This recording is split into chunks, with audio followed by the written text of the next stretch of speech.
Fun भी होगा, मस्ती भी होगी। स्वागत है आपका अपने YouTube चैनल जीएसटी विद साहिल में, जहां आज हम रिवीजन करने वाले हैं चार्ज ऑफ जीएसटी चैप्टर का। सर, ये चार्ज ऑफ जीएसटी चैप्टर आखिरकार क्या कहता है? बड़ा ही सिंपल सा चैप्टर है। चार्ज ऑफ जीएसटी आपको ये बताता है कि आखिरकार जीएसटी का पेमेंट किसको करना है। सप्लायर को करना है, रेसिपिएंट को करना है, या कोई third person that is e commerce operator आके पेमेंट करेगा। तो सर, चार्ज ऑफ जीएसटी में आ जाओ भाई। सबसे पहले एक होता है forward charge mechanism. Forward charge बोलो या नॉर्मल चार्ज बोलो, बात एक ही है। सपोज करो भाई, आप जब बच्चे पेज पे आए हो और आपने पैसे दिए 50,000 प्लस ऊपर से आपने जीएसटी भी दिया। टोटल हो गया हमारा कितना? 59,000। ये जो 59,000 आपने दिया, इसमें से पेज गवर्नमेंट ऑफ इंडिया को दे आएगा कितने रुपए? 9,000 रुपए। इसी चीज को बोलते हैं हम क्या? Forward charge mechanism. सर, ऐसा भी तो हो सकता है कि पेज बोले कि गवर्नमेंट ऐसा बोल रही है कि डियर स्टूडेंट्स, आप पेज को 50,000 दो और 9,000। इसको बोलते हैं क्या? Reverse charge mechanism. ठीक है। और कुछ इस चैप्टर में आप वो केसेस पढ़ेंगे जहां पे ना तो सप्लायर टैक्स देगा ना तो रिसीवर टैक्स देगा। एक third party that is e commerce operator, for example Rapido. तो रैपिडो के केस में ये भावेश हमारा सप्लायर है, अक्षिता हमारी रेसिपिएंट है। तो ना सप्लायर ना रेसिपिएंट कौन टैक्स देगा? रैपिडो टैक्स देगा। ठीक है। सबसे पहले सेक्शन 9 सबसेक्शन 1 9(1) बात करता है कि हम मैक्सिमम कितना रेट चार्ज कर सकते हैं। तो CGST का है 9(1), तो मैक्सिमम आप 20% CGST चार्ज कर सकते हो, 20% SGST, the total comes around 40%। Notified rate है 28%। नोटिफाइड कितना है भाई? 28। ठीक है। अब 9(1) में लिखा हुआ है कि alcoholic liquor for human consumption को छोड़ दो, क्योंकि sir alcoholic liquor for human consumption को कॉन्स्टिट्यूशन से ही बाहर करा गया है। आर्टिकल नंबर 366 में गुड्स की डेफिनेशन में लिखा हुआ है other than alcoholic liquor for human consumption. और 9(1) फॉरवर्ड चार्ज मैकेनिज्म की बात करता है। तो 9(1) बस यही बोलता है कि एक टैक्स लगाएंगे जिसका नाम है CGST। किसके ऊपर लगाएंगे? इंट्रा स्टेट सप्लाई के ऊपर। कौन सी वैल्यू पे? जो हमने सेक्शन 15 में कैलकुलेट करी, इडियट्स को ऐड या माइनस करके, और नॉट एक्सीडिंग कितना? 20%। और 9(1) बोलता है कि ये टैक्स किसको पे करना पड़ेगा? सप्लायर को पे करना पड़ेगा फॉरवर्ड चार्ज मैकेनिज्म। इसके बाद सर 9(1) के बाद जो अगली बात है हमारा 9 सबसेक्शन 2। 9(2) बोलता है कि ये 5 जो प्रोडक्ट है, petroleum crude, high speed diesel, motor spirit, natural gas और एविएशन टरबाइन फ्यूल, इन 5 प्रोडक्ट पे अभी जीएसटी नहीं लगता है, पर जैसे ही जीएसटी काउंसिल रिकमेंड कर देगा तो इन 5 प्रोडक्ट्स पे भी आप जीएसटी देखेंगे। 9(3) बात करता है कि हम उन गुड्स और सर्विसेज को नोटिफाई करेंगे जहां पे सप्लायर को टैक्स नहीं देना, जहां पे रिसीवर को टैक्स देना है। कौन से मैकेनिज्म में? Reverse charge. अब थोड़ा सा समझो राजा, अगर कोई ट्रांजैक्शन शेड्यूल 3 का है, नेगेटिव लिस्ट, उस पर भी जीएसटी नहीं लगता। कोई ट्रांजैक्शन को सरकार ने एग्जिम्प्ट करा हुआ है, उस पर भी जीएसटी नहीं लगता। और अगर कोई ऐसा ट्रांजैक्शन है जिसपे जीएसटी तो लगता है पर सप्लायर को नहीं देना है, रेसिपिएंट को रिवर्स चार्ज में देना है, तो आप तो उधर भी एग्जाम में क्या मार के आओगे? डैश। क्यों डैश मार के आओगे? सर, इधर भी नो जीएसटी, इधर भी नो जीएसटी, इधर जीएसटी लगता है पर सप्लायर को नहीं देना, किसको देना? मतलब इन तीनों ट्रांजैक्शन में आपको क्या ही मानना है? डैश या नीली आपको लिख के आना है। तो तीनों केसेस में आपको डैश करना है। बोलो बात क्लियर है क्या? अब देखो क्या होता है ना, टोटल हमारे 3 लेजर होते हैं, एक ई लाइबिलिटी, एक ई क्रेडिट और एक ई कैश। ई लाइबिलिटी लेजर में जो भी आपकी आउटपुट लाइबिलिटी होती है वो आती है। ई क्रेडिट लेजर में जो भी आपका आईटीसी होता है वो आता है। और एक और लेजर होता है हमारा, कौन सा? ई कैश। ई कैश मतलब जो एक वॉलेट रहता है, इस वॉलेट में आपको पैसे डालने हैं और इसके थ्रू आपको आपकी जो भी बची कुची लाइबिलिटी वो पे करना है। फॉर एग्जाम्पल मेरी 5 लाख की लाइबिलिटी है, 2 लाख का आईटीसी है और आरसीएम में मेरी 1 लाख की लाइबिलिटी और है। अब 5 लाख में से 2 लाख गए, कितना बचा? 3 लाख। पर ये जो आरसीएम की लाइबिलिटी है ना, इसको कंपलसरी मुझे किससे पे करना रहता है? तो ये आप बिल्कुल ध्यान रखना, आरसीएम वाला ट्रांजैक्शन हमेशा किससे पे होगा? तो जो आईटीसी का चैप्टर था ना, उसमें आईटीसी के चैप्टर में हमने एक बात को ध्यान रखा था कि सर जो बड़ा क्वेश्चन 10 मार्क्स का आता है उसमें आउटपुट लाइबिलिटी लेस आईटीसी और आखिरी में हम करते थे ऐड आरसीएम ट्रांजैक्शंस। तो जो भी आरसीएम की लाइबिलिटी है हमेशा याद रखना किससे पे होगी? ई कैश लेजर। मतलब इसका आईटीसी तो मिल जाएगा, इनपुट टैक्स क्रेडिट तो मिल जाएगा, कोई दिक्कत नहीं है, पर इसको पेमेंट करना है तो किससे करना है? ठीक है, बात क्लियर है क्या सर? 9.3 भी समझ में आया। 9.4 एक सिंपल सी बात कहता है कि अगर सप्लायर अनरजिस्टर्ड है और रेसिपिएंट रजिस्टर्ड है तो कुछ कुछ स्पेसिफिक केसेस में हम क्या लगाएंगे? आरसीएम। तो वो सरकार नोटिफाई करेगी और वो हम देखेंगे कौन से सेक्टर्स को नोटिफाई करा है। और 9.5 बात करता है ई कॉमर्स ऑपरेटर की। तो एक एक करके सब चीजें अपन धीरे धीरे पढ़ेंगे। जैसा 9 है एज इट इज क्या है? Section number 5। बस 5 आईजीएसटी एक्ट का है तो इसलिए 20 की जगह 40 है और इंट्रा की जगह इंटर है, और बाकी as it is cut copy paste 5 is same. अब आ जाओ आप आरसीएम के ऊपर। पहला है हमारा जीटी। देखो जीटीए के बारे में आप क्या क्या जानते हो पहले तो वो बताओ। GTA is goods transport agency. GTA क्या इश्यू करता है? Consignment note. क्या जीटीए की सर्विस सप्लाई बनती? हाँ सर, एक्टिविटी है, बिजनेस है, कंसिडरेशन है, सप्लाई बनती। शेड्यूल 1 में आपने पैरा 2 में एक सिंपल सी बात देखी थी कि सर अगर रिलेटेड और डिस्टिंक्ट पर्सन के बीच में ट्रांजैक्शन होता है तो विदाउट कंसिडरेशन भी जीएसटी की बात होती है। वहां पे हमने जीटीए की बात तो नहीं करी थी, बस स्पेसिफिक एक बात करी थी कि अगर एक डिस्टिंक्ट पर्सन से दूसरे डिस्टिंक्ट पर्सन पर ट्रक जा रही है तो जो ट्रक है that is not considered as supply of goods nor a supply of services. मतलब इस ट्रक के ऊपर कोई जीएसटी वेस्टी की बात नहीं होगी। पर सर जो रिपेयर मेंटेनेंस है उस रिपेयर मेंटेनेंस के ऊपर हम जीएसटी की बात करेंगे। सर ट्रक के अंदर छोटी गाड़ियां जा रही है सेल आउट होने के लिए, तो सर अगर वो छोटी गाड़ियां सेल आउट होने के लिए जा रही है तो उन छोटी गाड़ियों पे तो हम जीएसटी की बात करेंगे। फिर सर हमने ये सारी बातें देखी थी। फिर जीटीए में प्लेस ऑफ सप्लाई ये होता है कि जहां पे मैंने गुड्स हैंडओवर करे। ये मैटर नहीं करता कि गुड्स कहां जा रहे हैं, रजिस्टर्ड है तो लोकेशन ऑफ रेसिपिएंट, पर अगर अनरजिस्टर्ड है तो जहां पे हमने गुड्स हैंडओवर करे बस वही बन जाएगा हमारा क्या। और सर जीटीए को रजिस्ट्रेशन लेना पड़ेगा 10 लाख और 20 लाख, क्योंकि सर्विसेज से गुड्स तो नहीं है। तो मणिपुर, मिजोरम, नागालैंड, त्रिपुरा में 10 लाख, बाकी स्टेट्स में कितना? 20 लाख। अब आ जाओ आप एग्जम्पशन के ऊपर। तो जीटीए को बहुत सारे एग्जम्पशन मिले हुए। अगर जीटीए स्पेसिफिक गुड्स इधर उधर कर रहा है, स्पेसिफिक गुड्स मतलब डोरेमोन वाले goods, Doraemon, defence equipment, organic manure, relief material, agriculture produce, magazines, और अगर कोई नेचुरल डिजास्टर है उसके अंदर कोई गुड्स इधर उधर जा रहे हैं तो ये जो डोरेमोन वाले गुड्स हैं अगर ये जीटीए उधर उधर कर रहा है तो इस पे क्या मिला हुआ है? एग्जम्पशन मिला हुआ है, जो हमने एग्जम्पशन चैप्टर में देखा था। अगर जीटीए किसी अनरजिस्टर्ड इंडिविजुअल को सर्विसेज दे रहा है या अनरजिस्टर्ड कैजुअल टैक्सेबल पर्सन को सर्विस दे रहा है, सर कैजुअल टैक्सेबल पर्सन को तो कंपलसरी रजिस्ट्रेशन लेना है। जो हैंडीक्राफ्ट गुड्स वाले होते हैं ना उन्हें कंपलसरी रजिस्ट्रेशन लेने की जरूरत नहीं है। तो अनरजिस्टर्ड इंडिविजुअल और अनरजिस्टर्ड कैजुअल टैक्सेबल पर्सन को सर्विसेज दे रहा है तो भी क्या रहेगा।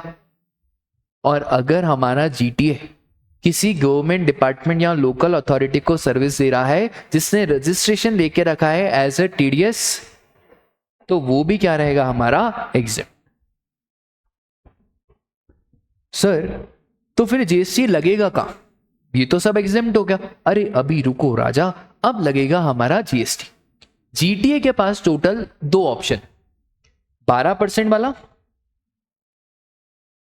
ये जो 12% वाला ऑप्शन है ना, इसमें तो फॉरवर्ड चार्ज मैकेनिज्म लगेगा। फॉरवर्ड चार्ज मतलब जीटीए अपने क्लाइंट से जीएसटी लेगा और गवर्नमेंट को डिपॉजिट करेगा। इस 12% में जीटीए जो भी परचेस करेगा तो जीटीए को हाथों हाथ क्या भी मिल जाएगी, आईटीसी। सर मतलब अगर सपोज करो कोई यहां पे है हमारा अतुल, तो अतुल भाई हमारे जीटीए हैं या आर्यन भाई हमारे जीटीए, इन्होंने 10,000 लिए, विवेक सर का कुछ पार्सल इधर उधर करना था, assuming Vivek sir is a registered person. अब 10,000 के ऊपर जीटीए 1,200 रुपए और लेगा, टोटल कितना हो गया 11,200, और ये जो जीटीए गवर्नमेंट को देके आएगा कितने, 1,200 रुपए। दूसरा 5%, सर ये 5% कैसा है ना, बाय डिफॉल्ट 5% पे क्या लगता है, आरसी।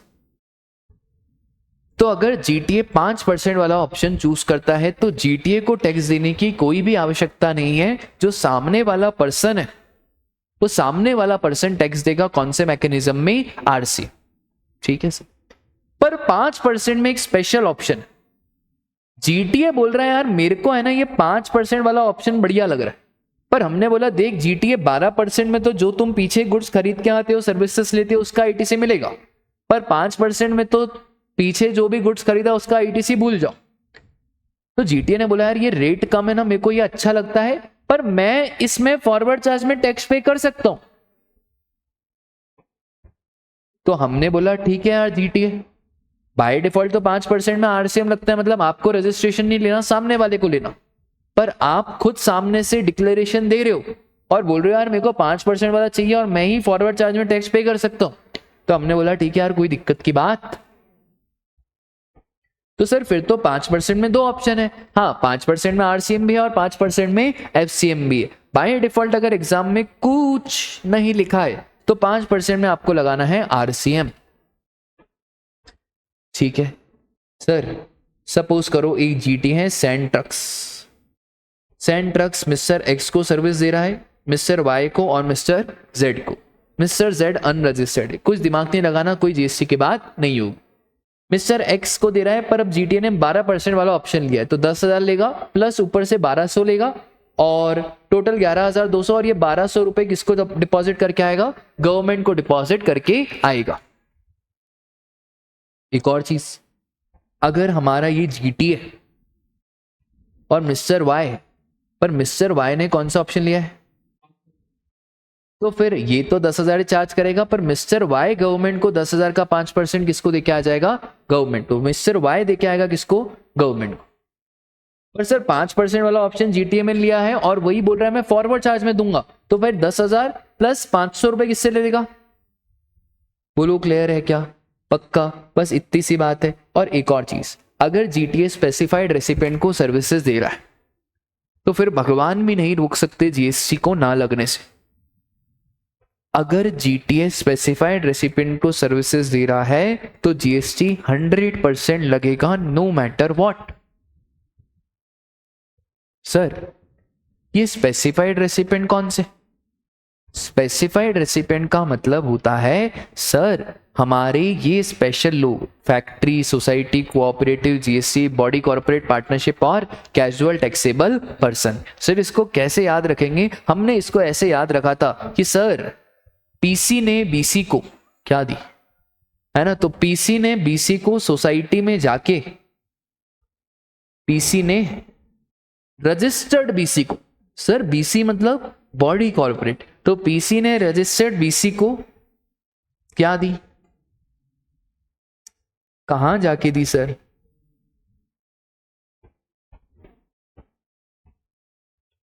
तो sir P was for partnership firm whether registered or not, sir C is for casual taxable person, R is for any person registered under GST, B is for body corporate, sir C is for cooperative society, F is for factory, और sir society में जाके दी तो S is for society. अगर GTA इन unregistered इन specified recipient को service दे रहा है फिर भले ये अनरजिस्टर्ड हो तो इन्हें जीएसटी में रजिस्ट्रेशन लेना पड़ेगा और रिवर्स चार्ज मैकेनिज्म में टैक्स चुकाना पड़ेगा। मतलब अगर जीटीए भी अनरजिस्टर्ड है, कंपनी भी अनरजिस्टर्ड है, तो भी जीएसटी लगेगा। और हम बोलेंगे कंपनी कंपनी आप जीएसटी में रजिस्ट्रेशन लो और इसके ऊपर 5% टैक्स दे के आओ, किसमें? रिवर्स चार्ज मैकेनिज्म में।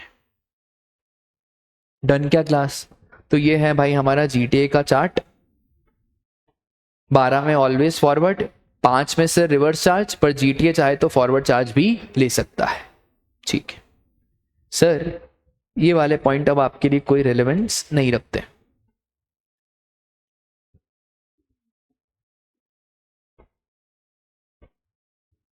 उसके बाद है हमारा एडवोकेट। कोई भी individual advocate including a senior advocate और अ फर्म ऑफ एडवोकेट अगर सर्विसेज दे रहे हैं कोई भी बिजनेस एंटिटी को। अब आरसीएम में ना 2 बातें हमेशा याद रखा करो। आरसीएम में एक तो याद रखा करो, बीसी मतलब बॉडी कॉर्पोरेट, और बॉडी कॉर्पोरेट में 2 चीजें आती है, कंपनी तो आती ही आती है, प्लस और आरसीएम में जब भी मैं वर्ड यूज करूं ना बिजनेस एंटिटी, उसका मतलब होता है वो बिजनेस एंटिटी जिसका टर्नओवर प्रीसीडिंग फाइनेंशियल ईयर में 10, 20, 40 से ज्यादा है। तो सर एडवोकेट के केस में क्या सीन है? आ जाओ अपन तो पूरा एडवोकेट की पूरी एबीसीडी हिस्ट्री ज्योग्राफी सब पढ़ लेते। एडवोकेट क्या दे रहा है? सर्विसेज। सर सप्लाई में बनेगा क्या? Activity business consideration. हाँ सर। अच्छा, हमने स्केड्यूल 3 में एक बात पढ़ी थी कि अगर कोर्ट और ट्रिब्यूनल सर्विसेज दे रहे हैं तो उसके ऊपर जीएसटी की बात नहीं, पर ट्रिब्यूनल में आर्बिट्रल ट्रिब्यूनल नहीं आता है। यहाँ पे मैं ना तो मैं कोर्ट की बात कर रहा हूं, मैं यहाँ पे बात कर रहा हूं वकील साहब की। तो वकील साहब की सर्विसेज एग्जम्प्ट नहीं होती है। ठीक है सर। फिर हमने प्लेस ऑफ सप्लाई, अब सर जनरल लगेगा सेक्शन 12(2), ऐसा तो कोई था ही नहीं स्पेसिफिक। फिर राजा रजिस्ट्रेशन तो 10 लाख 20 लाख, क्योंकि एडवोकेट तो सर्विसेज दे रहा है। सर एग्जम्पशन, एग्जम्पशन चैप्टर में हमने पढ़ा था कि अगर एडवोकेट किसी क्लाइंट को पर्सनल यूज के लिए सर्विस दे रहा है, फॉर एग्जाम्पल एक उत्कर्ष नाम का बंदा है, आपको इसको कहानी से याद रखना है। उत्कर्ष नाम का बंदा है, उसकी शादी हुई थी, और जैसे अभी ये कहानी बिल्कुल रिसेंट है, बड़ा मजा आएगा। तो उत्कर्ष की शादी हुई तो पति पत्नी के बीच झगड़े तो होते ही, तो इनके बहुत झगड़े चलते थे। अब जैसे ही झगड़े चलते थे तो गुस्सा आया, इन्होंने डाइवोर्स के लिए एडवोकेट को कंसल्ट कर। ठीक है सर, डाइवोर्स हो गया। ये जो डाइवोर्स हुआ है तो पर्सनल यूज के लिए, कोई बिजनेस के लिए नहीं है।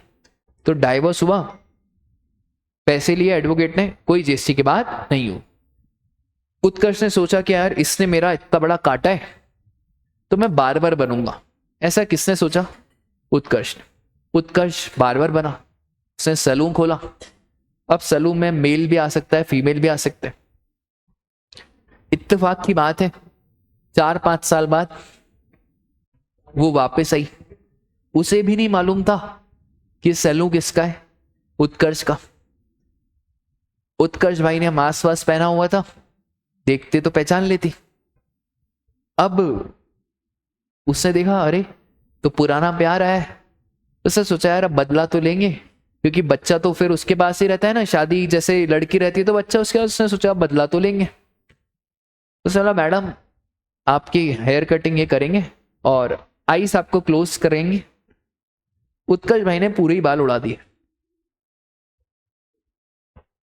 मैडम ने बोला ये क्या करा? उत्कर्ष ने वैसे मास्क उतारा, बोले मैडम गाना गाया, ठुकरा के मेरा प्यार मेरा इंतकाम देखोगे। मैडम को बड़ा गुस्सा आया। मैडम ने बोला मैं केस करूंगी उत्कर्ष की फर्म के ऊपर। अभी भी केस कौन कर रही है? मैडम। मैडम केस कर रही है, कोई जीएसटी की बात नहीं हो। उत्कर्ष की फर्म वालों ने बोला रुको मैडम, आप क्या केस करोगे? हम आप पे केस करते हैं, हमने बोला था शैम्पू लगा के आना, टर्म्स एंड कंडीशन में लिखा हुआ था। आप ऐसे ही आ गए। आप रुको, हम आपके ऊपर क्या करते हैं? केस करते हैं कि आपने बाल कटवाने के बाद हमको पेमेंट नहीं दिया। ठीक सर, अगर फर्म केस कर रही है तो ये चेक करो कि फर्म का टर्नओवर प्रीसीडिंग फाइनेंशियल ईयर में अगर क्रॉस हो गया है तो फिर फर्म जीएसटी पे कर देगी आरसीएम में, और अगर क्रॉस नहीं हुआ है तो कोई जीएसटी पे करने की जरूरत नहीं है। ठीक है, ये बात सर और कहाँ तक गई उत्कर्ष वाली? बेटा इधर तो गवर्नमेंट के लोग भी आए थे, ठीक है, क्योंकि अब इतना बड़ा केस हो गया तो भाई एडवोकेट क्लाइंट को सर्विस दे, एग्जाम। एडवोकेट गवर्नमेंट डिपार्टमेंट को सर्विस दे, एग्जाम। एडवोकेट वो बिजनेस एंटिटी को सर्विस दे जिसका टर्नओवर प्रीसीडिंग फाइनेंशियल ईयर में 10, 20, 40 तक है तो भी क्या, एग्जाम। पर अगर एडवोकेट वो बिजनेस एंटिटी को सर्विस दे रहा है जिसका टर्नओवर 10, 20, 40 से ज्यादा है तो सर फिर एग्जाम्प्ट नहीं, टैक्सेबल। पर एडवोकेट टैक्स नहीं देगा, बिजनेस एंटिटी टैक्स देगी, किसमें, आरसीएम में। बोलो तो एक शेर सुना दो, ठीक है। पवन वो एक शेर रहता था ना, क्या, कि खुदा महफूज रखे हमको इन 3 बलाओं से, कि खुदा महफूज रखे हमको इन 3 बलाओं से, हकीमों से, वकीलों से और हसीनों की निगाहों से। तो बस जीएसटी वालों ने भी इस शायरी को बड़ा सीरियसली ले लिया। तो हकीमों को तो इन्होंने एग्जाम करा हुआ है, वकीलों को सर मोर और लेस एग्जाम करा हुआ है, पर अगर वकील भाई वो बिजनेस एंटिटी को दे रहे हैं जिसका टर्नओवर ज्यादा है तो वकील से जीएसटी नहीं लेंगे, किससे लेंगे भाई, वो बिजनेस एंटिटी से लेंगे। बोलो क्लियर है क्या? बहुत बढ़िया। उसके बाद सर आर्बिट्रल ट्रिब्यूनल, कोई दूसरा ट्रिब्यूनल देता है तो एग्जेम्प्ट होता है। एग्जेम्प्ट मत बोलो, वो तो सर कहाँ कवर्ड होता है, हमारा शेड्यूल नंबर 3। पर आर्बिट्रल ट्रिब्यूनल सर्विसेज दे रहा है किसको, और पूरे आरसीएम में बिजनेस एंटिटी मतलब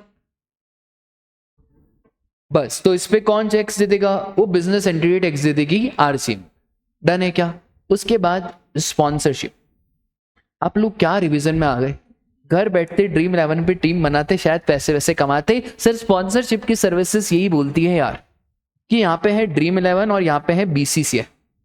अगर स्पॉन्सरशिप रिकॉग्नाइज स्पोर्ट्स बॉडी को दी है, जैसे sports authority of India, Indian Olympic association, BCCI, ICCI, तो ये तो sponsorship to recognise sports body हमारा एग्जेम्प्ट रहता है। पर sir sponsorship unrecognise sports body को दी है तो सर टैक्सेबल होता है, और वो भी आरसीएम में। कैसे टैक्सेबल होता है समझना, ड्रीम 11 और बीसीसीआई। हमेशा एक चीज याद रखना, सप्लायर वो होता है जिसको पैसा मिले, और रेसिपिएंट वो होता है जो पैसा दे। ड्रीम 11 पैसा देगा किसको, तो बीसीसीआई कौन हो गया, और ड्रीम 11 हमारा कौन हो गया, और बीसीसीआई कौन सी सर्विसेज दे रहा है, एडवर्टाइज। सर एडवर्टाइजमेंट में एग्जम्पशन की बात करी थी, स्पॉन्सरशिप और एक और player, umpire, referee, coach, team manager, अगर ये रिकॉग्नाइज स्पोर्ट्स बॉडी को सर्विसेज देते तो भी क्या exempt. Sir selector, commentator, cheerleader वो सर्विसेज देते तो वो फिर टैक्सेबल होता है। सिद्धूपा जी याद है आपको? सर फिर हमने देखा था कि अगर टिकट 500 रुपए तक रहती है तो भी हमारा क्या रहता है, एग्जेम्प्ट। अब आ जाओ आप चार्ज पे। चार्ज बस इतनी सी बात कहता है कि supplier is any person. Any person में सब आ गए, इंडिविजुअल की बात नहीं कर रहा हूं, सब मतलब इंडिविजुअल, पार्टनरशिप, कंपनी, एलएलपी। तो पर्सन की डेफिनेशन जीएसटी में बड़ी वाइड है। तो सप्लायर इज एनी पर्सन। आपको ध्यान रखना है रेसिपिएंट कौन है, बॉडी कॉर्पोरेट मतलब कंपनी एंड एलएलपी, और लोकेटेड इन। तो इसका मतलब है कि सर अगर सपोज करो यहां पे पेस बॉडी कॉर्पोरेट है, तो भाई अब पेस बॉडी कॉर्पोरेट है ना, तो फिर जीएसटी कौन देगा, पेस देगा भाई। तो अगर सप्लायर खुद बॉडी कॉर्पोरेट है और रेसिपिएंट इंडिविजुअल है तो क्या हम रेसिपिएंट से जीएसटी लेंगे? ना बाबा ना। जीएसटी रेसिपिएंट से तभी लेंगे जब रेसिपिएंट बड़ा आदमी होगा, और बड़े आदमी का मतलब है कौन, और अ पार्टनरशिप फर्म।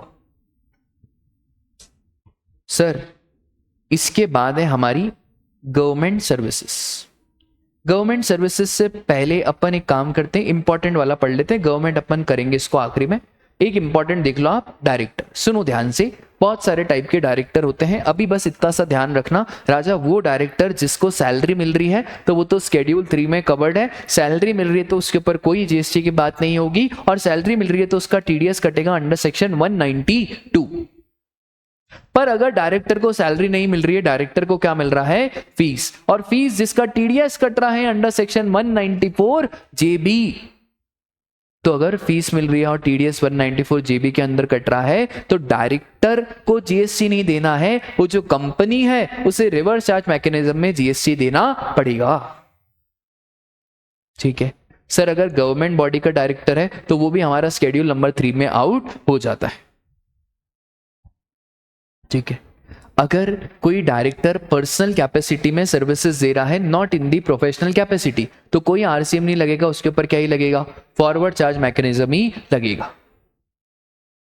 बस डायरेक्टर, कंपनी और बॉडी कॉर्पोरेट, तो services in the capacity of director, what applicable, reverse charge. ये ध्यान रखना, टीडीएस अगर 192 में कटा है, not a supply, schedule number 3 में कवर्ड है, और 194 जे या जेबी में कटा है तो सिर्फ फिर सप्लाई बनेगा और जीएसटी भी लगेगा। कौन से मैकेनिज्म में, आरसीएम, मतलब कंपनी को जीएसटी पे करना पड़ेगा। वो जो सिटिंग फीस होती है ना, उस डायरेक्टर को तो सिटिंग फीस मिलेगी, और इस सिटिंग फीस पे जीएसटी कौन देगा, कंपनी। और एक सर्कुलर आया है कि अगर डायरेक्टर पर्सनल कैपेसिटी में सर्विसेज दे रहा है तो कोई आरसीएम लगाने की जरूरत नहीं है। Example, renting of immovable property, उस केस में आप क्या ही लगाओगे, फॉरवर्ड चार्ज मैकेनिज्म। इसका मतलब है अगर डायरेक्टर का टर्नओवर 10-20 से ज्यादा हो जाएगा तो डायरेक्टर ही जीएसटी में रजिस्ट्रेशन लेगा, और जीएसटी का जो भी रहता है वो डायरेक्टर ही पे करेगा। उसके बाद वेरी सिंपल, एक होता है इंश्योरेंस एजेंट, एक होता है हमारा रिकवरी एजेंट। अगर इंश्योरेंस एजेंट को जो भी कमीशन मिल रहा है एलआईसी या उससे, तो उस पर जीएसटी कौन देगा, सर एलआईसी वाले जीएसटी देंगे, इंश्योरेंस एजेंट जीएसटी नहीं देगा। अब ये ध्यान रखना, अगर रिकवरी एजेंट है, अक्सर क्या होता है ना, बैंक्स वाले रिकवरी एजेंट को हायर करते हैं। इसलिए हायर करते हैं सर बैंक्स वाले रिकवरी एजेंट को क्योंकि बहुत लोग ईएमआई ले तो लेते हैं बट ईएमआई का पेमेंट नहीं करते। तो हम बात कर रहे हैं रिकवरी एजेंट किसका,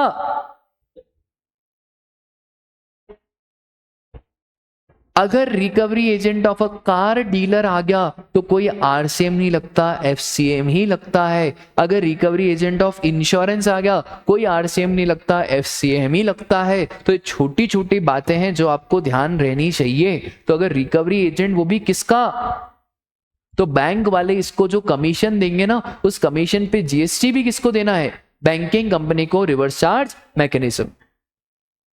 ठीक है, उसके बाद sir music company, photographer, artist और लाइक।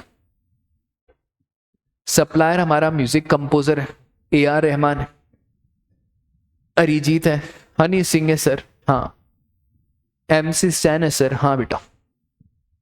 तो सप्लायर ने अपनी धुन बेची है किसको, बड़े बड़े लोगों को, टी सीरीज हो गया, स्पॉटिफाई हो गया, सोनी म्यूजिक, जी एंटरटेनमेंट। जनरली ये लोग कॉपीराइट देते हैं। क्या देते हैं ये लोग, कॉपीराइट। अब एक पॉडकास्ट की बात है, तो मैं सुन रहा था, हनी सिंह बोल रहा था कि यार 2012 में मैंने एक गाना गाया था, उसके पैसे मुझे आज भी मिलते हैं। तो क्या रहता है ना, ये लोगों को पैसे मिलेंगे, कोई से भी क्लब में, कोई सी भी शादी में अगर हनी सिंह का गाना चल रहा है तो वो हनी सिंह को रॉयल्टी देनी पड़ेगी। कोई डीजे वाला हनी सिंह का गाना बजा रहा है तो हनी सिंह को क्या जाएगी, रॉयल्टी। ऐसा ही होता है। तो भाई AR रहमान साहब ने कोई धुन लिख दी और टी सीरीज को बोला बजाओ। अब जो टी सीरीज इसको यूट्यूब पे डालेगी तो जो थोड़ा बहुत शेयर आएगा उसका थोड़ा बहुत शेयर किसको भी मिलेगा, रहमान सर को मिलेगा, क्योंकि धुन तो उन्होंने बनाई है। अब सर बड़ा प्लेयर कौन है, AR रहमान साहब बड़े प्लेयर हैं कि टी सीरीज, अरे सर टी सीरीज बड़ा प्लेयर है। तो कौन जीएसटी देगा, टी सीरीज देगा, कौन से मैकेनिज्म में, आरसी। अगला है ऑथर। आपने बागबान देखी हो, मैंने आपको थोड़ा सा बागबान का एक्सट्रैक्ट भी दिखाया था कि सर बागबान में क्या रहता था ना, वो जो अमिताभ भाई थे उन्होंने बढ़िया बुक बनाई थी और बुक दे दी थी आलोकनाथ पब्लिशर को, और आलोकनाथ पब्लिशर ने बुक छापी थी, और जैसे जैसे बुक बिकती जाएगी वैसे वैसे अमिताभ बच्चन को रॉयल्टी का अमाउंट मिलता जाएगा। इस केस में भी बड़ा आदमी कौन है, आलोकनाथ पब्लिशर। तो जो आलोकनाथ पब्लिशर है ना, वो टैक्स देगा कौन से मैकेनिज्म में, RCM.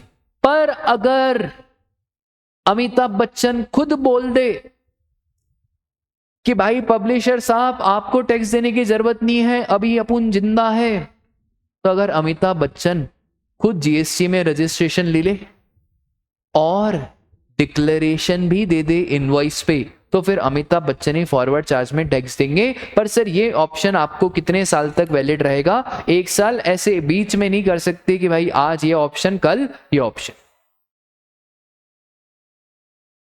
Author publisher, however author can choose to pay under forward charge. Sir कब फॉरवर्ड चार्ज? एक तो वो क्या ले ले, और दूसरा वो इनवॉइस में क्या देते भाई? डिक्लेरेशन। अच्छा ये वाला ऑप्शन कितने साल तक वैलिड रहेगा?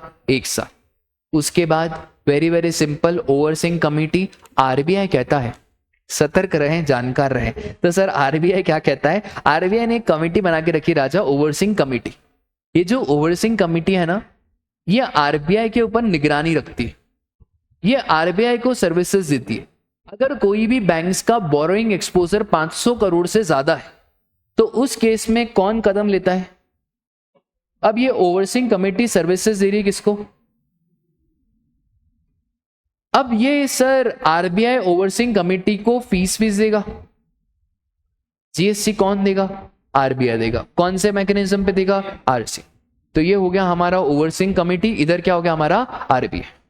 फिर डायरेक्ट सेलिंग एजेंट, अगर इंडिविजुअल डीएसए है, मैंने कौन से शब्द पे जोर डाला? इंडिविजुअल।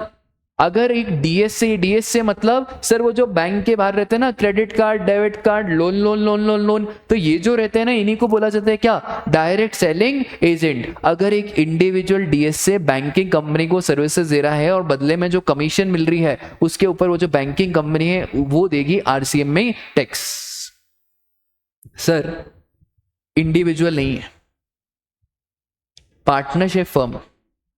तो भाई अगर पार्टनरशिप फर्म सर्विसेज दे रही है बैंकिंग कंपनी को, डीएसए ही है, आरसीएम मत लगाना। क्या लगाना? ये जो चार्ज वाला चैप्टर है ना, इसको वर्ड बाय वर्ड ध्यान रखना पड़ता है कि इंडिविजुअल है, बॉडी कॉर्पोरेट है, पार्टनरशिप है, क्योंकि बहुत बार है ना क्वेश्चन में ऐसा वो दे देता है कि फलाना company is acting as a DSA, तो वहां पे बच्चों को सिर्फ इतना ध्यान रहता है कि डीएसए डीएसए मत ध्यान रखो, एक और चीज क्या ध्यान रखो? Individual DSA.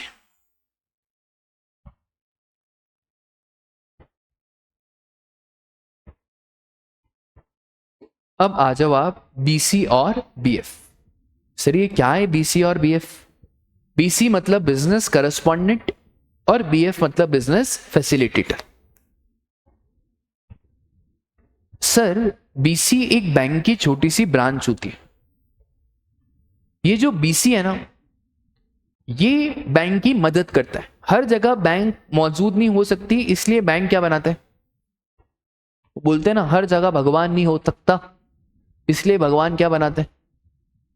है ना, मां बनाते हैं, ऐसा एक डायलॉग है ना। तो बस वैसे ही हर जगह बैंक प्रेजेंट नहीं हो सकती, इसलिए बैंक ने क्या बना के रखे? छोटी छोटी बैंक की फ्रेंचाइजी, मिनी बैंक। अब सर अगर बीसी बैंकिंग कंपनी को सर्विस दे रही है, पर अगर अकाउंट रूरल एरिया में खुल रहा है तो वो एग्जेम्प्ट होता है। पर अगर बीसी बैंकिंग कंपनी को सर्विसेज दे रहा है और अकाउंट अर्बन एरिया में खुल रहा है तो वो एग्जेम्प्ट नहीं होता है, टैक्सेबल होता है और रिवर्स चार्ज नहीं लगता है, फॉरवर्ड चार्ज ही लगता है, क्योंकि बीसी खुद बड़ा आदमी है रे, बिजनेस करस्पॉन्डेंट छोटा आदमी नहीं है। तो ये ध्यान रखना यार कि बीसी अगर सर्विस दे रहा है तो कोई आरसीएम नहीं लगता, यहां पे क्या ही लगता है? एफसीएम ही लगता है। और अगर हमारा बिजनेस करस्पॉन्डेंट की जगह बिजनेस फैसिलिटेटर अगर बैंकिंग कंपनी को सर्विस दे रहा है और अर्बन एरिया है तो उस केस में लगेगा क्या? सर एक बात बताओ, अगर हमारा एजेंट है बीसी का, तो अगर agent of BC is providing services to BC तो उस केस में भी क्या लगेगा? मतलब किसको टैक्स देना है? इसका मतलब है बीसी को 2 बार टैक्स देना है। एक तो फॉरवर्ड चार्ज मैकेनिज्म में भी टैक्स देना है और आरसीएम में भी टैक्स देना है अगर agent of BC is providing services to. अच्छा ये सब बातें हम सिर्फ कौन सी ब्रांच के लिए कर रहे हैं? बोलो डन है क्या? तो रूरल एरिया के लिए ऐसा कुछ भी नहीं। तो बिजनेस फैसिलिटेटर टू, अच्छा सर इंश्योरेंस की बात नहीं है? अगर बिजनेस फैसिलिटेटर इंश्योरेंस कंपनी को सर्विस दे रहा है अर्बन एरिया, कोई आरसीएम नहीं, क्या ही लगेगा? और अगर agent of BC is providing services to BC तो उस केस में भी सर क्या लगेगा, आरसीएम। इसका मतलब है आपको ध्यान रखना है कि बीसी को कितनी बार टैक्स देना है, 2 बार। इसके बाद वेरी वेरी इंपॉर्टेंट सिक्योरिटी। ध्यान देना, सिक्योरिटी में अक्सर बच्चा गड़बड़ करता है। वाओ, सिक्योरिटी में लॉ मेकर बोलता है supplier is any person other than body corporate और रेसिपिएंट इज, तो उस केस में आरसीएम लगेगा। जब सप्लायर कोई भी बंदा हो अदर देन कंपनी या एलएलपी और रेसिपिएंट कौन हो, रजिस्टर्ड पर्सन। पर सर रजिस्ट्रेशन भी एरा तेरा नहीं होना चाहिए। अगर गवर्नमेंट डिपार्टमेंट ने रजिस्ट्रेशन लेके रखा है एज अ टीडीएस डिडक्टर, फिर तो भाई हम ऐसे रजिस्ट्रेशन को कोई रजिस्ट्रेशन नहीं मानेंगे। या तो आपने कंपोजिशन स्कीम में रजिस्ट्रेशन लेके रखा है तो उसको भी हम रजिस्ट्रेशन नहीं माने। ये वही है कि अगर आप कॉलेज में आए और आपने लड़की नहीं घुमाई तो हम आपको कॉलेज स्टूडेंट, हो तो आप कॉलेज स्टूडेंट, पर ऐसे कॉलेज स्टूडेंट का क्या मतलब। ये वही है कि आप स्कूल में हो और 12वीं में आपने स्कूल में बम नहीं फोड़ा तो फिर पता नहीं आपने स्कूल में क्या ही करा। तो बस ऐसा ही है कि रजिस्टर्ड का मतलब क्या, ये वो है तो रजिस्ट्रेशन पर इनको फिर भी रजिस्टर्ड माना नहीं जाएगा। अब सुनो ध्यान से, सुनना, इधर ध्यान से सुनना। सपोज करो सप्लायर है,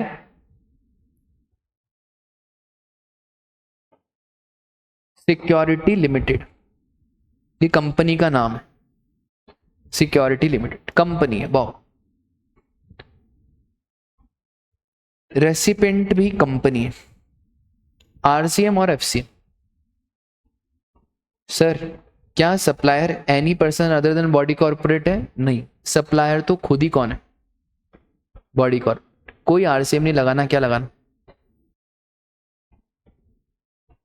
सर एक बात बताओ, सप्लायर हमारा इंडिविजुअल है, प्रोप्राइटरशिप फर्म खुल के बैठा है,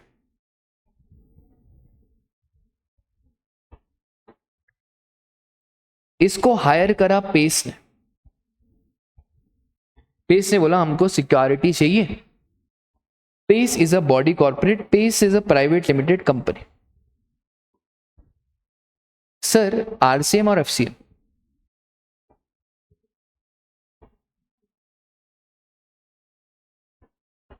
इसलिए आरसीएम क्योंकि सर ये मैटर नहीं करता pace is a private limited company, matter ये करता है क्या पेस का जीएसटी नंबर है। हाँ सर पेस का जीएसटी नंबर है, तो सप्लायर इज एन इंडिविजुअल और पेस बॉडी कॉर्पोरेट है, उससे मेरे को लेना देना नहीं है।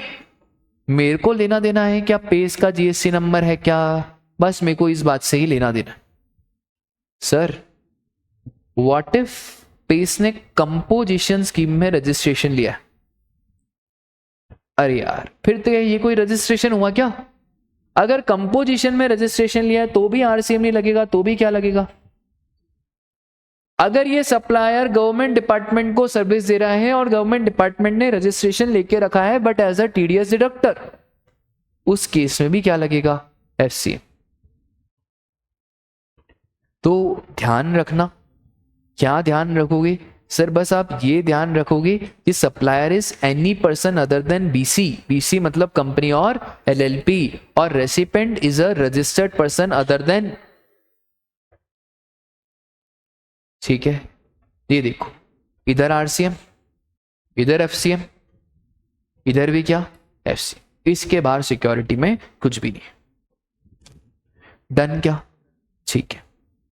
सिक्योरिटी के बाद है हमारा सिक्योरिटी लैंडिंग स्कीम। बड़ी सिंपल सी स्कीम है सिक्योरिटी लैंडिंग स्कीम। सर ये क्या है सिक्योरिटी लैंडिंग स्कीम? सपोज करो मेरे को ऐसा लग रहा है कि रिलायंस का शेयर गिरेगा, ऐसा मेरे को अंदेशा, तो मैं चाहता हूं इस शेयर को बेचना। सर आपके पास शेयर है ही नहीं तो बेचोगे कैसे? मेरे पास नहीं पर मेरे ब्रोकर के पास तो है। मैंने मेरे ब्रोकर को बोला यार कहीं से बंदोबस्त कराओ रिलायंस के शेयर का, अपने को बेचना है। ब्रोकर ने फोन लगाया किसी निदान को, ब्रोकर ने पूछा तुम्हारे पास है ना शेयर? उधार पे दे सकते हो क्या? इसने बोला ठीक है मैं दे देता हूं उधार पे। तो अब शेयर उठ के किसके पास आ गया? ज़ेरोधा ने किसको दे दिया? मैंने बेच दिया। अरे सर आपने किसी और का शेयर बेच दिया? हाँ भाई बेच दिया। 1 महीने बाद उसका फोन आया, बोले मेरा शेयर वापस दो। मैंने बोला ज़ेरोधा कहां से वापस दो? तो गया, बेच दिया मैंने वो। तो ज़ेरोधा बोल रहा है अरे तो बेचा तो फिर अब खरीदो ना, आपने बोला था नीचे गिरेगा। हाँ तो भाई 3,000 रुपए का शेयर अपन ने बेच दिया, अपन ने इसको खरीद लिया और जैसा अपन ने सोचा था वो गिर गया। तो कितने में खरीदा? तो 200 रुपए का फायदा हो गया। सर ना तो 3,000 पे जीएसटी लगेगा ना तो 2800 पे लगेगा, क्योंकि सिक्योरिटीज के ऊपर कोई जीएसटी वीएसटी की बात नहीं होती है।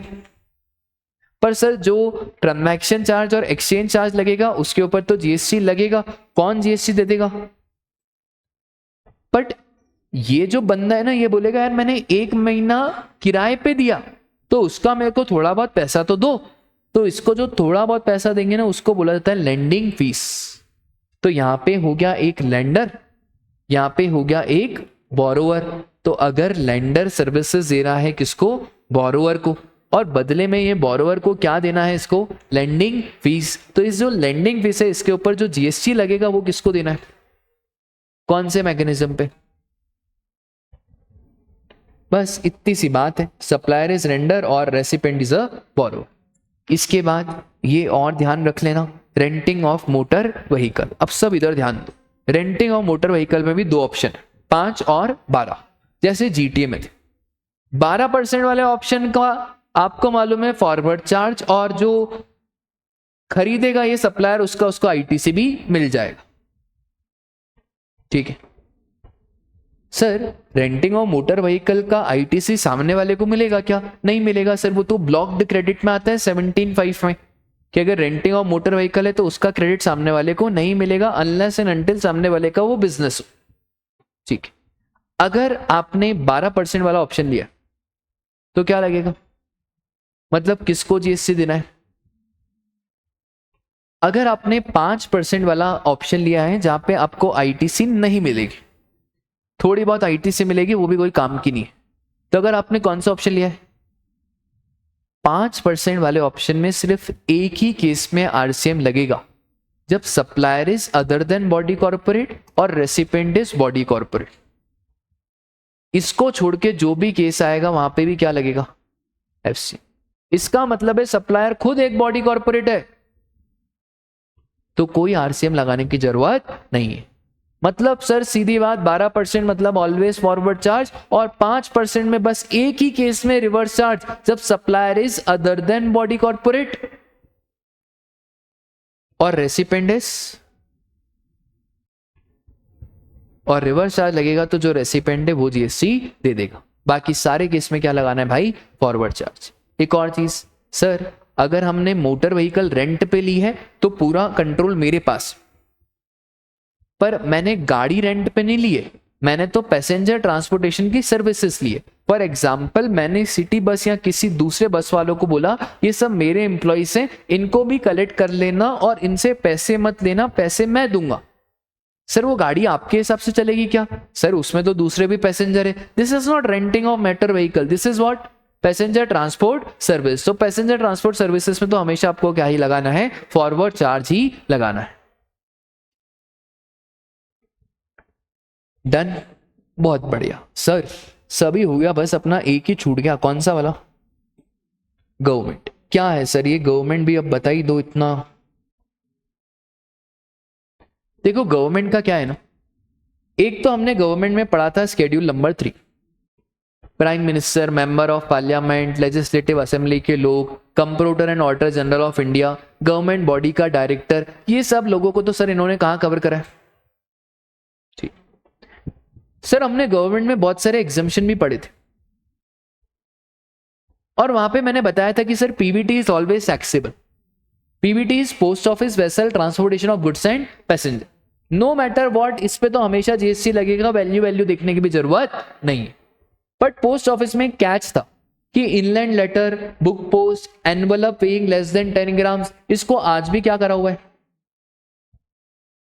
और फिर हमने बोला था कि सर अगर गवर्नमेंट कोई भी बिजनेस एंटिटी को सर्विस दे रही है, अब जैसे ही मैंने बोला बिजनेस एंटिटी, अब आपका दिमाग चल जाना चाहिए वो बिजनेस एंटिटी की बात हो रही है जिसका टर्नओवर प्रीसीडिंग फाइनेंशियल ईयर में 10, 20, 40 लाख से कम है तो एग्जेम्प्ट। अगर बिजनेस एंटिटी का टर्नओवर कम है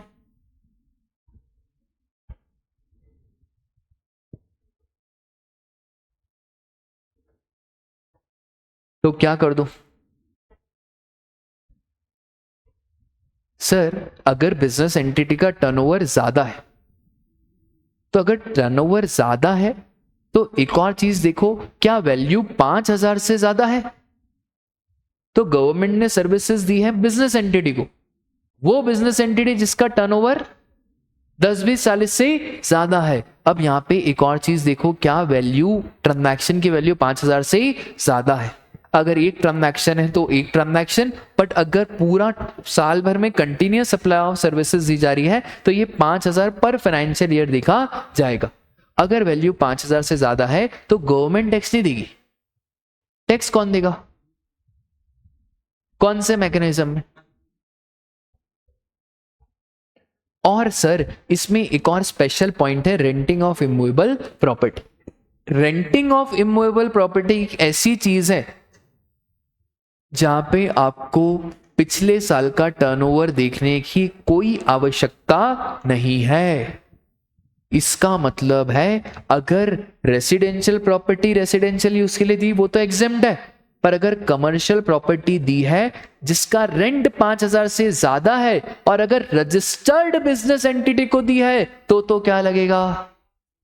पर अगर कमर्शियल प्रॉपर्टी किसी अनरजिस्टर्ड को दी है तो आरसीएम नहीं, क्या लगेगा? एफसीएम, मतलब गवर्नमेंट को रजिस्ट्रेशन लेना पड़ेगा और जीएसटी देना पड़ेगा। और ऐसा एक क्वेश्चन बैंक में भी क्वेश्चन था एग्जम्पशन चैप्टर में, जहां पे income is receive by Maharashtra government from renting of immovable property to a registered person whose turnover in the preceding financial year was 18 lakh. हमें कोई देखने की जरूरत नहीं है कि प्रीसीडिंग में कितना है, 18 लाख। रजिस्टर्ड है तो क्या लगाना है भाई? आपको आरसीएम लगाना है। ठीक है सर, कोई बिजनेस एंटिटी मतलब जिसका टर्नओवर ज्यादा हो रेंटिंग ऑफ इमूवेबल प्रॉपर्टी में, वो भी देखने की जरूरत नहीं है। तो ये these are always always taxable. ठीक है सर, ये वाला आप काट सकते हैं अगर आपके नोट्स में हो, this is not relevant for you.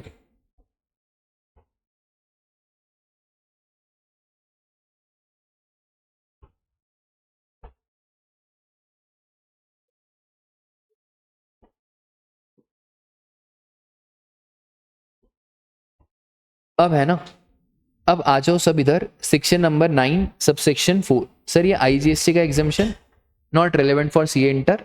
आ जाओ सेक्शन 9(4) क्या बोलता है बेटा? 9(4) बड़ा सिंपल सेक्शन है। 9(4) बोलता है सप्लायर अनरजिस्टर्ड है, रेसिपेंट रजिस्टर्ड। तो इस केस में हम कुछ कुछ ट्रांजैक्शन पे क्या लगा सकते हैं? इसमें अभी तक सिर्फ बिल्डर सेक्टर को नोटिफाई करा है, बाकी किसी सेक्टर को नोटिफाई नहीं करा है। उसमें भी बिल्डर सेक्टर में कहा है सीमेंट और कैपिटल गुड्स में ऑलवेज आरसीएम। तो सीमेंट और कैपिटल गुड्स में तो हमेशा क्या लगेगा?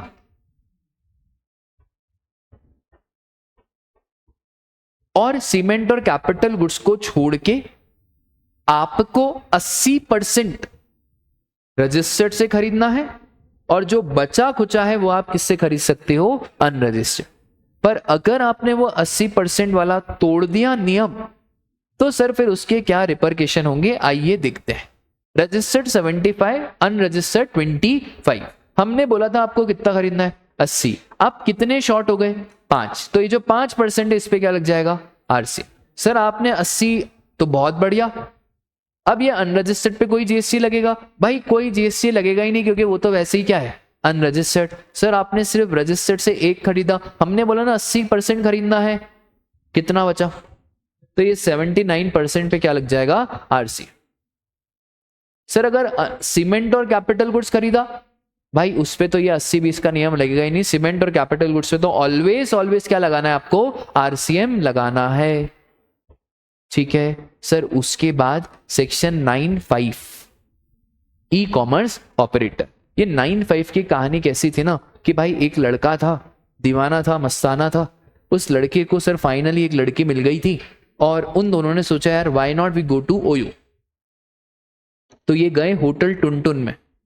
अभी होटल टुनटुन में गए तो सही, अब लड़का थोड़ा मिडिल क्लास था तो साइकिल पे आता था। इसके दोस्तों को लगा, लड़के के दोस्तों को, कि यार इसके लिए हम है ना अलग से क्या कर देते हैं, ओला उबर की कैब कर देते। तो भाई इसके दोस्त अच्छे थे, ओला उबर की कैब करी और डायरेक्ट कहाँ पहुंचा दिया, ओयो रूम्स में। ओयो में भी सर होटल टुनटुन। अब लड़की थोड़ी सोफिस्टिकेटेड थी, लड़के ने सोचा यार सब एक बार कमरा वमरा चेक कर लूं, कहीं कैमरा वैमरा तो नहीं है। फिर जैसे ही वो वॉशरूम गया तो वॉशरूम की नल की टोटी खराब थी। अब जैसे ही नल की टोटी खराब थी, इसने को लगा यार पहला इंप्रेशन ही खराब हो जाएगा। इसने फटाफट से अर्बन क्लैब में फोन लगाया। अर्बन क्लैब में फोन लगाया तो अंकल आंटी अर्बन क्लैब से आ गए वो नल की टोटी बना के। सुना भाई अब होटल वोटल सब बढ़िया है। लड़की थोड़ी जैन थी। सर थोड़ी जैन क्या होती है? लड़की ने बोला यार मेरे को इस होटल का खाना नहीं खाना है, मेरे को अच्छे होटल का खाना खाना है, मेरे को उस होटल का खाना खाना है जिसमें कोई एक ऐसा कमरा हो जिसका किराया 7,500 से ज्यादा। ऐसी डिमांड थी किसकी? लड़की की। सर ये कहानी तो बढ़िया लग रही है यार, आपकी कहानी। अरे नहीं रे, तो इस कहानी में 9-5 के ई कॉमर्स ऑपरेटर छुपे। एक था ओयो, एक था ओला। ओयो, ओला, अर्बन क्लैब और सर फिर एक हमारा। ये 9-5 है क्या? 9-5 बस एक ही बात बोलता है राजा कि यार हम है ना जीएसटी लेंगे ही नहीं। हम जीएसटी सप्लायर से भी नहीं लेंगे, रेसिपेंट से भी नहीं लेंगे। हम किससे लेंगे? ई कॉमर्स ऑपरेटर से लेंगे। ठीक है, कहानी तो पूरी हो चुकी है। अब देखो ध्यान से ट्रांजैक्शन। ई कॉमर्स ऑपरेटर का ट्रांजैक्शन समझने से पहले आप टीसीएस का थोड़ा बहुत नॉलेज समझना। टीसीएस होता है टैक्स कलेक्टेड एट सोर्स। जैसे यहां पे है अमेजॉन, यहां पे सपोज करो कोई लड़की जिसका नाम है सिद्धि, इसने 1,000 रुपए का कोई गुड्स पसंद करा प्लस 12% जीएसटी 120 रुपए, टोटल कितना हो गया? 1120। अमेजॉन जुगनू ड्रेसेस को 1120 नहीं देगा, अमेजॉन 1% का टीसीएस काटेगा। 1,000 रुपए का था, 1,000 का 1% कितना हुआ? तो अमेजॉन जुगनू ड्रेसेस को 1110 रुपए दे देगा। अज्यूमिंग कोई कमीशन वमीशन नहीं काट रहा। कमीशन काटेगा वो तो अलग मैटर, अभी हम ऐसा मान रहे कुछ कमीशन नहीं कट रहा।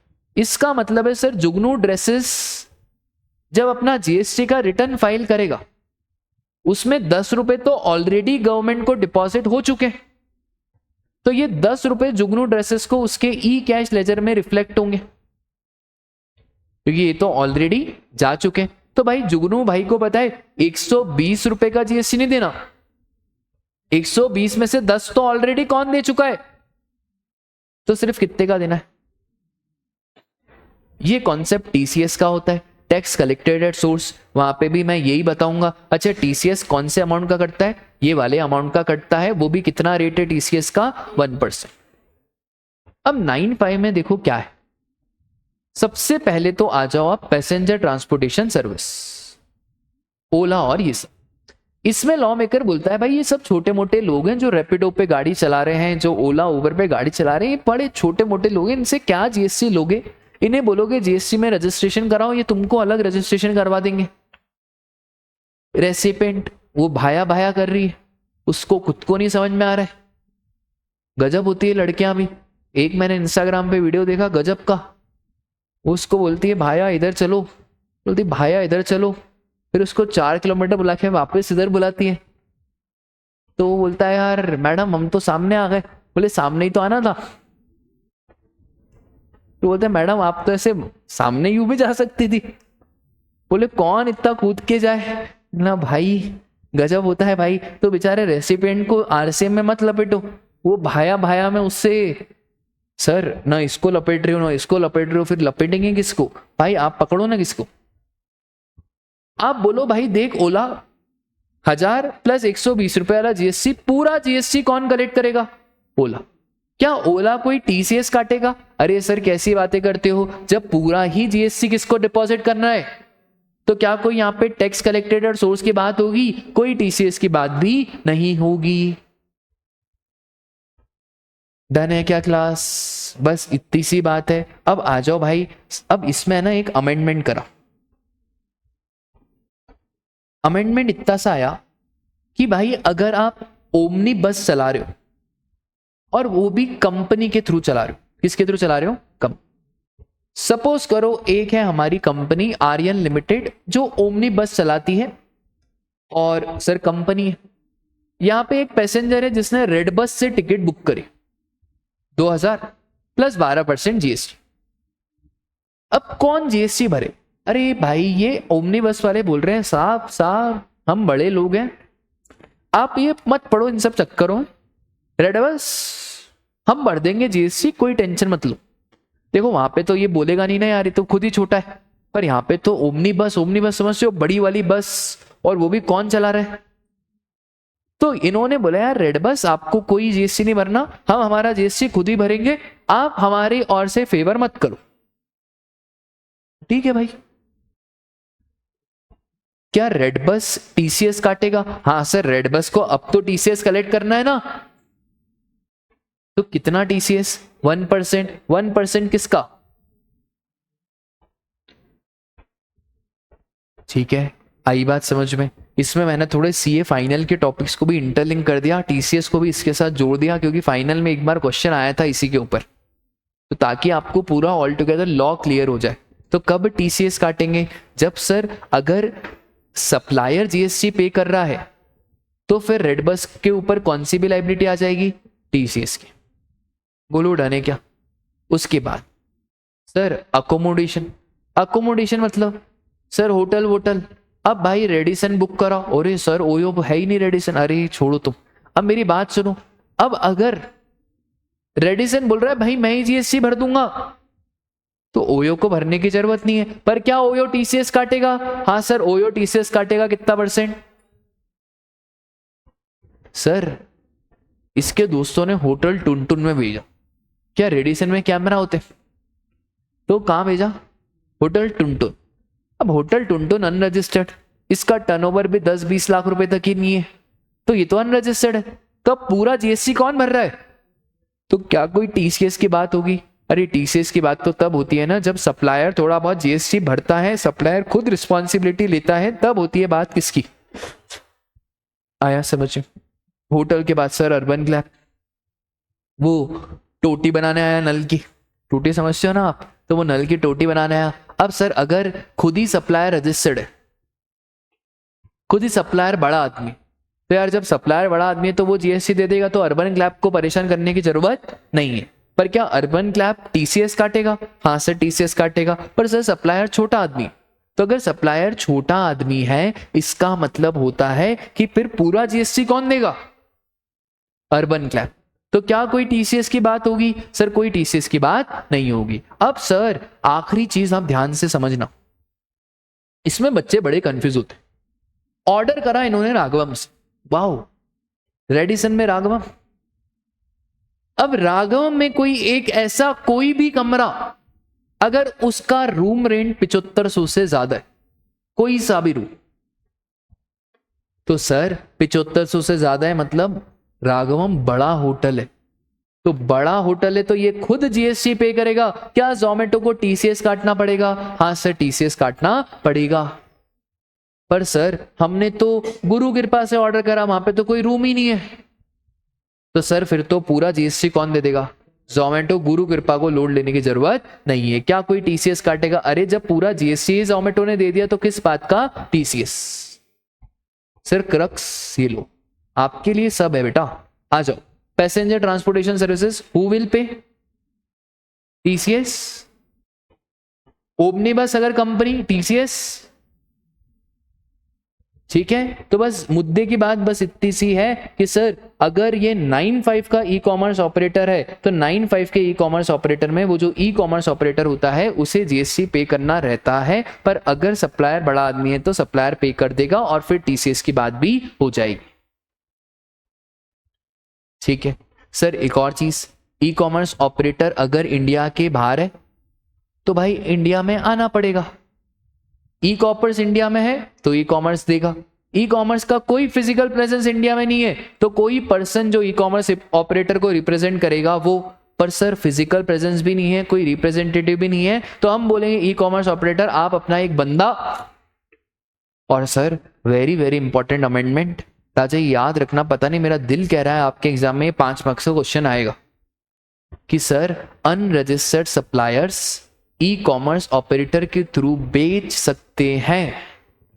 मतलब आप अपनी छोटी सी किराने की दुकान है, आप ब्लिंकिट पे बेचो, कोई दिक्कत नहीं है। अच्छा सर बस कुछ कुछ वादे कर देना कि इंटरस्टेट नहीं बेचेंगे, एक से ज्यादा ई कॉमर्स ऑपरेटर के थ्रू सप्लाई नहीं करेंगे, आपके पास पैन नंबर होना चाहिए, पैन एड्रेस और स्टेट के नाम से आपको एक स्पेशल नंबर दिया जाएगा जिसको बोलेंगे हम क्या, एनरोलमेंट नंबर। आपको एक से ज्यादा एनरोलमेंट नंबर नहीं दिया जाएगा।